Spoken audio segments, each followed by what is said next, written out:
جس بیماری کا تذکرہ آپ کے سامنے ہو رہا ہے حسد کے اعتبار سے، یہ ایسی بیماری ہے جو انسان کو دنیا میں نہیں آخرت میں کی ہر منزل میں بھی تباہ و تاراش کر کے جہنم کے ایندھن میں ڈھکیل دیتی ہے۔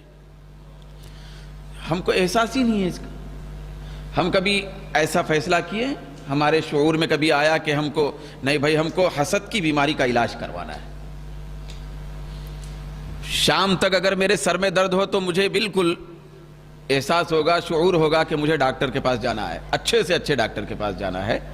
پیٹ میں درد ہو تو اچھے سے اچھا ایکسرا کرانا ہے، ڈاکٹر کے پاس جانا ہے۔ لیکن کبھی ایسا ہم نے سوچا ہے کہ ہمارے اندر بغض کی بیماری ہے، بڑائی، اپنے آپ کو تصور کرنے کی بیماری ہے، گھمنڈ کی بیماری ہے، خود پسندی کی بیماری ہے، حسد کی بیماری ہے، اس کا علاج کروانا ہے؟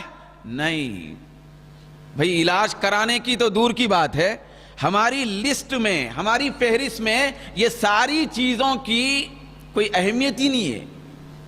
ہم اس کو بیماری سمجھ رہے ہی نہیں۔ جو بیماری ہم کو جنت کے راستے سے ہٹا کر جہنم کے راستے سے گزار کر جہنم کی بھڑکنے والی آگ کی لپیٹ میں ڈالنے والی ہے،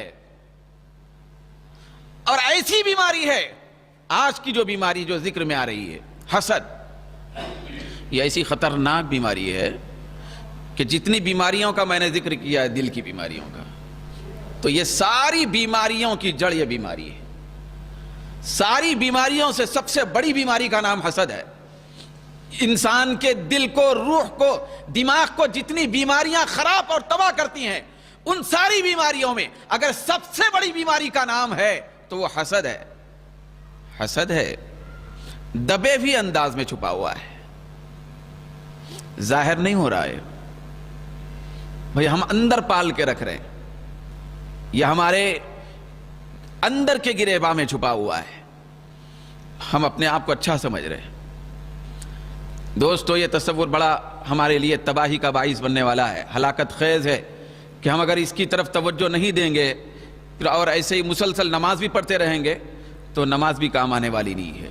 سرکار دو عالم صلی اللہ علیہ وسلم نے حدیث شریف میں فرمایا، حضور کا ارشاد ہے کہ ان الحسد یأکل الحسنات کما تأکل النار الحطب۔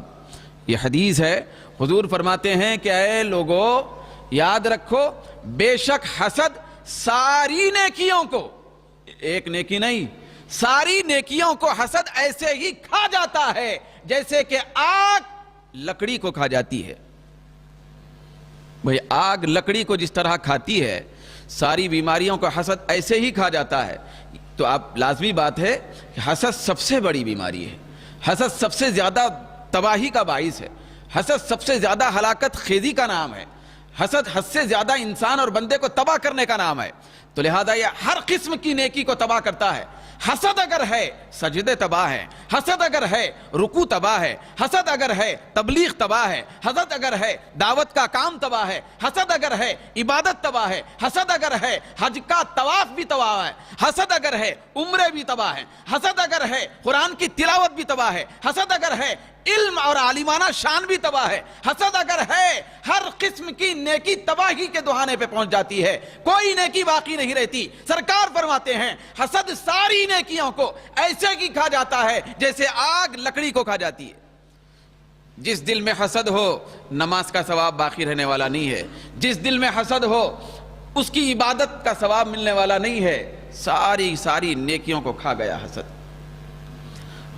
دوستو، بہت زیادہ توجہ کی ضرورت ہے ہم کہنے اور سننے سے پہلے، پھر اللہ سے یہ بھیک مانگنے کی ضرورت ہے، دعا کرتے ہوئے کہ اللہ تو اس خطرناک بیماری سے تو اپنے فضل و کرم سے ہم کو بچا لے۔ ہم نہیں بچ رہے ہیں، نہیں بچ رہے بھائی، یہ ہم نہیں بچ رہے ہیں، بہت بڑی خطرناک بیماری ہے۔ تو میں سورہ نساء کی آیت مبارکہ کے چند الفاظ آپ کے سامنے پڑھا ہوں۔ قرآن مجید کے اندر یوں تو بہت سارے مقامات پر حسد کی پلیدگی اور اس کی خباثت کا ذکر اللہ رب العزت نے فرمایا۔ حسد اتنی بڑی خطرناک چیز ہے کہ اللہ رب العزت فرماتا ہے کہ ام یحسدون الناس علی ما آتاہم اللہ من فضلہ۔ پروردگار عالم کا ارشاد ہے، کیا یہ یہود لوگ، یاد رکھیں یہودیوں کے بارے میں ہو رہا ذکر سورہ نساء میں، پروردگار عالم یہودیوں سے متعلق فرما رہا ہے، کیا یہ یہودی حسد کرتے ہیں لوگوں پر، لوگوں سے حسد کرتے ہیں؟ علی ما آتاہم اللہ من فضلہ، اس پر حسد کرتے ہیں، اس نعمت پر جو اللہ تعالیٰ نے اپنے فضل سے لوگوں کو عطا فرمایا ہے۔ تو اللہ نے اپنے فضل سے لوگوں کو جو کچھ دیا تو اس پر یہ یہودی حسد کرتے ہیں۔ پھر آگے اللہ نے فرمایا کہ ہم نے ابراہیم علیہ السلام کے خاندان کو اور ان کی آل اولاد کو، جس میں ہمارے آقا بھی تشریف لائے، جس خاندان میں، تو ان کو ہم نے حکمت عطا فرمائی، کتاب بھی دی اور ان کو بہت بڑی بادشاہت سے نوازا۔ تو سورہ نساء کے یہ کریمات بتا رہے ہیں کہ حسد یہ جو بیماری ہے یہ دراصل یہودیوں کی بیماری ہے۔ حسد یہودیوں کی بیماری ہے۔ حسد یہودیوں کے دل میں رہتا تھا۔ حسد ہمارے اسلامی معاشرے میں کہاں سے منتقل ہوا؟ بھئی آج آپ سے اگر پوچھا جائے کینسر کہاں سے آیا بھائی، تو آپ پتہ بتائیں گے وہاں سے آیا۔ بھئی ایڈز کی بیماری کہاں سے آئی؟ وہاں سے آئی، جو جسم کو متاثر کرتی ہے۔ فلاں بیماری کہاں سے آئی؟ وہاں سے منتقل ہو کے آئی۔ یاد رکھنا، قرآن کی روشنی میں یہ بات عرض کر رہا ہوں، حسد کی بیماری یہودیوں سے منتقل ہو کر اسلامی معاشرے میں آئی۔ یہ یہودیوں کی بیماری تھی۔ جو حاسد ہوتا ہے، جو حسد خور ہوتا ہے، وہ یہودیوں کی روش والا ہوتا ہے، وہ یہودیوں کی بیماری کو اختیار کیا ہوتا ہے۔ یہ یہودیوں کا طریقہ کار تھا کہ اللہ نے جن بندوں کو نعمت سے سرفراز فرمایا، اپنے فضل و کرم سے جن کو نعمت عطا کی، یہودی لوگ چڑھ کر اس نعمت، اس ملنے والی نعمت پر حسد کا شکار ہوتے تھے۔ حسد کہتے کس کو ہیں؟ ذرا یہ بھی جائزہ لیں کہ حسد کس کو کہتے ہیں۔ تو حسد کہتے ہیں کہ دوسرے کو ملنے والی نعمت پر آدمی یہ تمنا کرنا کہ اس کو ملنے والی جو نعمت ہے وہ ختم ہو جائے۔ دوسرے کو ملنے والی اللہ کی طرف سے جو نعمت ہے، ملنے والی نعمت، اس پر آدمی یہ خیال کرنا اور یہ آرزو کرنا کہ وہ ملنے والی نعمت اس کی ختم ہو جائے، تو اس کو حسد کہتے ہیں۔ یاد رکھیے یہ حسد ہے، زوال نعمت چاہنا، دوسرے کی نعمت کا ختم ہونا چاہنا، یہ حسد ہے۔ ہاں البتہ آپ کو اجازت ہے کہ کسی صاحب نعمت کو دیکھے، کسی مالدار کو دیکھے، کسی صاحب علم کو دیکھے یا کسی بھی فضیلت والے کو دیکھے تو آپ کے دل میں یہ خواہش پیدا ہو گئی، اے پروردگار، اس کو تو نے جو نعمت عطا فرمائی وہ نعمت مجھے بھی عطا کر دے۔ تو اس کو حسد نہیں کہا جاتا، اس کا نام رشک ہے۔ یہ رشک ہے، یہ درست ہے، اس پہ ثواب بھی ملے گا، یہ اچھا کام ہے۔ اس کو جس طرح تو نے دیا مجھے بھی عطا فرما، یہ رشک ہے۔ اور یہ کہنا اور یہ آرزو رکھنا اس کو جو کچھ دے رہا ہے یا مل رہا ہے وہ ختم ہو جائے، اس کو حسد کہا جاتا ہے۔ یہ آپ کو اجازت نہیں ہے، سب سے بڑی خطرناک بیماری ہے۔ تو یہودیوں کا طریقہ کار یہ تھا، یہودی حسد کرتے تھے۔ یہودیوں کا حسد یہ عام لوگوں سے نہیں تھا، یہودیوں کا حسد اللہ کے رسول کے ساتھ تھا، سرکار دو عالم کے ساتھ تھا۔ سرکار دو عالم پر روزانہ جو وحی کا نزول ہوتا تھا، سرکار کائنات کی ذات سے روزانہ جو معجزات کا اظہار ہوتا تھا، پروردگار عالم کے انعامات کی بارش ہوتی تھی، حضور کا مرتبہ روزانہ لاکھوں درجے جو بلند ہوتا تھا، اس کو دیکھ کر یہودی اس خباثت میں مبتلا ہو گئے تھے کہ یہ اللہ کے نبی جو نبی آخر الزماں ہیں، ان کے جو کمالات ہیں یہ کمالات ختم ہو جائیں، نعوذ باللہ۔ تو یہ حسد کی بیماری ان کے اندر پیدا ہو گئی تھی۔ تو یہ حسد کی بیماری منتقل ہو کے ہمارے اندر آئی، یہ یہودیوں کی بیماری ہمارے اندر آئی۔ میں آگے عرض کروں گا کہ کتنا بڑا حسد سے پاک رہنا یہ کتنا اچھا کام ہے، پھر آدمی کو کون سی کتنی بڑی ترقی عطا کرتا ہے، پھر حسد میں مبتلا رہنا یہ انسان کو کتنا زیادہ تباہی کے دہانے پہ لے جاتا ہے۔ چنانچہ حسد خور جو ہوتا ہے اس کی نشاندہی کرتے ہوئے قرآن مجید نے واضح کیا، سورہ آل عمران میں آتا ہے، ایک مقام پر آتا ہے کہ اللہ رب العزت نے فرمایا کہ ان تمسسکم حسنۃ تسؤہم وان تصبکم سیئۃ یفرحوا بہا. یہ سورہ آل عمران میں ہے کہ اللہ رب العزت نے فرمایا حسد خور کی نشاندہی کرتے ہوئے کہ اگر تم کو اے ایمان والو اگر تم کو کوئی بھلائی پہنچے تو یہ حسد خور جو ہوتے ہیں ان کو وہ بھلائی تکلیف دیتی ہے، وہ غم میں آ جاتے ہیں، تکلیف میں آتے ہیں. اگر تم کو نعمت ملے، فرحت ملے، خوشی ملے، کمال ملے، منصب ملے، جاہ و جلال ملے، مرتبہ ملے، سکون ملے، راحت ملے، مالداری ملے، غنا ملے، تونگری ملے، تو ان کو تکلیف ہوتی ہے. وَإِن تُصِبْكُمْ سَيِّئَةٌ، اور اگر تم کو کوئی تکلیف پہنچے، یفرحوا بہا، تو اس پر ان کو خوشی ہوتی ہے. حسد خور کی یہی کیفیت ہوتی ہے نا. قرآن نے واضح جو کیا کہ جس سے حسد کر رہا ہے تو اس کو اگر مصیبت میں دیکھے تو خوش ہوتا ہے اور آسائش میں دیکھے تو غم میں آتا ہے.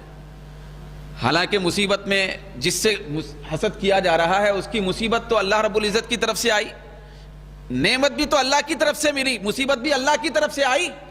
تو جب مصیبت آئی تو وہ حسد خور خوش ہوتا ہے، بہت اچھا ہوا. اچھا کہاں لے جا رہا تھا بچے کو؟ بخار آ گیا تھا، بہت بڑی بیماری میں مبتلا ہو گیا بچہ، دواخانہ لے جا رہا. خوش ہوگا وہ جس سے حسد کرا، خوش ہوگا کہ اس کے اوپر مصیبت آ گئی، اب میں کامیاب ہو گیا، میں جو سوچ رہا تھا کامیاب ہوگا، تکلیف ہو گئی.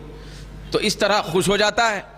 اور اگر کوئی نعمت پہنچے، اور لازمی بات ہے کہ جب کسی بندے پر، مومن پر، پکے مومن پر، جس کا سینہ حسد خوری سے صاف ہے، اس کے اوپر جب مصیبت آتی ہے، اللہ تبارک و تعالیٰ، یہ بات یاد رکھیں بطور خاص، پروردگار عالم اپنے بندے پر جب کوئی مصیبت ڈالتا ہے تو مصیبت دیتا ہی ہے اس لیے کہ جیسے ہی مصیبت ختم ہو بڑی راحت دے دے. ہر مصیبت کے پیچھے دو راحتیں دیتا ہے. ایک مصیبت دیتا ہے اس لیے کہ دو راحتیں دینا ہوتا ہے. تو حسد خور کرتا کیا ہے؟ جب مصیبت دیکھتا ہے تو خوش ہو جاتا ہے، اس کو پتہ تک نہیں ہوتا کہ اس مصیبت کے بعد وہ پروردگار عالم دو راحتیں دینے والا ہے. تو جیسے ہی مصیبت کو دیکھا تو خوشی منایا، اور اس کے بعد دو راحتیں آئیں تو پھر وہ غم میں آ گئے. راحتوں کو دیکھا تو غم میں آ گیا. یہ اس کی کیفیت ہوتی ہے. سورہ آل عمران میں اللہ رب العزت نے بیان فرمائی.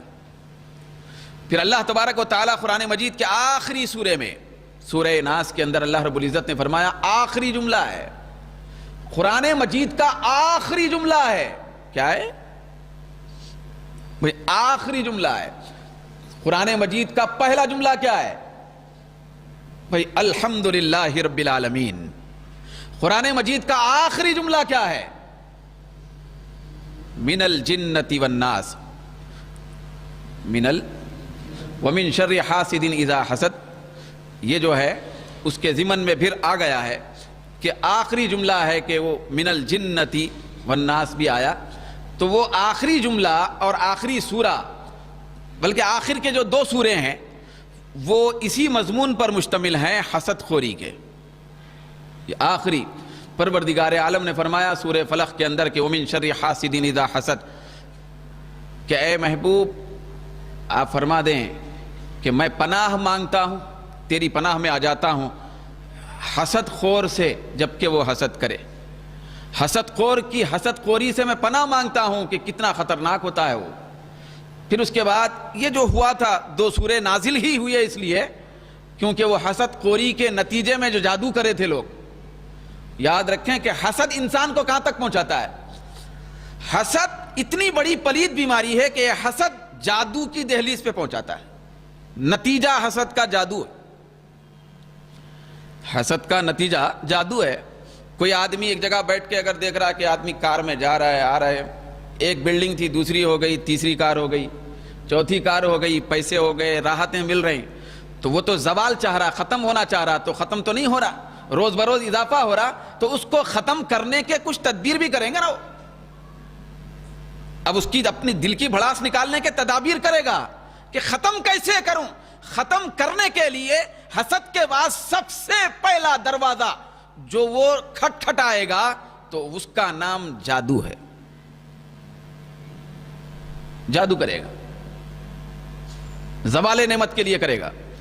تو یہ حسد کی بیماری انسان کو جادو تک پہنچا دی. پھر اس کے بعد حسد خور کے اندر اگر وہ بھی پورا کام نہ کرے تو آخر کار حسد خور یہ فیصلہ کر لے گا کہ اب میں اس کو ختم کر دوں گا، قتل تک پہنچائے گا.